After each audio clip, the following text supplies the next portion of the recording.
At its launch, the Inspire 1 was a revolution. It turned tens of thousands of people into aerial filmmakers and now appears on professional film sets around the world. The Inspire 2 builds on this foundation, empowering filmmakers to be more creative than ever, whether flying as a team or operating as a single pilot. A dedicated 2-axis stabilized FPV camera with independently adjustable pitch gives the pilot a personal live feed, freeing the camera op to move any way they need to get the shot. Top speed is boosted to 67 miles per hour, 108 kilometers per hour, and ascent and descent is also accelerated. This speed doesn't come without protection. DJI's unmatched flight autonomy system comes to the Inspire 2, bringing with it an extended range close to 100 feet, meaning faster flight with protection from what it can see. It also adds an infrared sensing system placed on top of the Inspire, extending obstacle avoidance to obstructions overhead.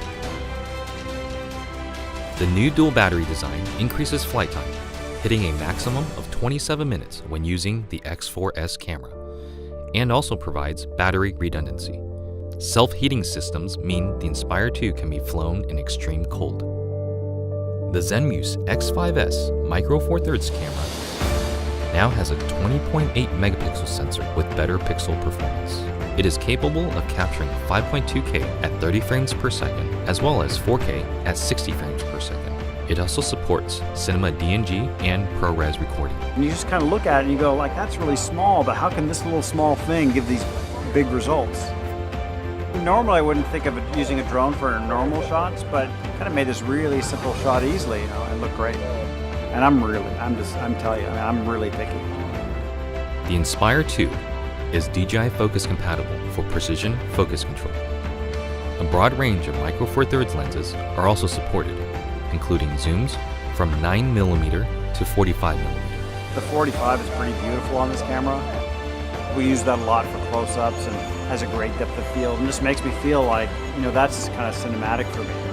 The Inspire 2 image processor, known as CineCore 2.0, offers Cinema DNG, ProRes, H.264, and H.265 recording onto a detachable PCIe SSD drive with a maximum read and write speed of 6 gigabits per second or a micro SD card. ProRes is a widely used delivery method for post-production, offering flexibility for editing while not compromising image quality. But to get the absolute most out of what you shoot, the Inspire 2 also captures RAW. Acquiring content on RAW just gives you more information to work with in your post-process.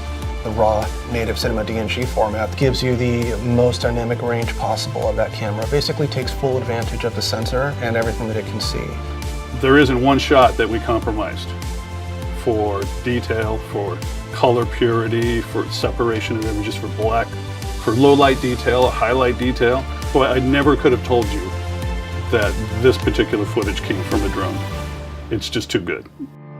New intelligent modes, including Spotlight Pro and Profile, make cinematic shots easier for production teams and even for single operators. Spotlight Pro keeps the camera locked on the subject, rotating beyond 360 degrees to fix the target in frame as the Inspire flies. While Profile mode turns the camera to capture the subject's profile as the Inspire flies forward. By maintaining forward flight, obstacle sensing systems are able to protect the aircraft. The onboard FPV camera separates the flight view from the main camera view, effectively giving the Inspire 2 a dedicated tap fly camera. Just tap on the screen to fly in that direction and focus on camera control. During return to home, the primary camera with a maximum sensing range of 200 meters is used to effectively avoid obstructions. Live TV broadcasting has also been enabled natively through an optimized broadcast mode that streams smooth video at the 1080i 50 and 720p 60 live broadcast standard. The Inspire 2 brings better quality images, more power, and more intelligence to professional aerial filmmaking, setting the stage for more filmmakers to take to the sky.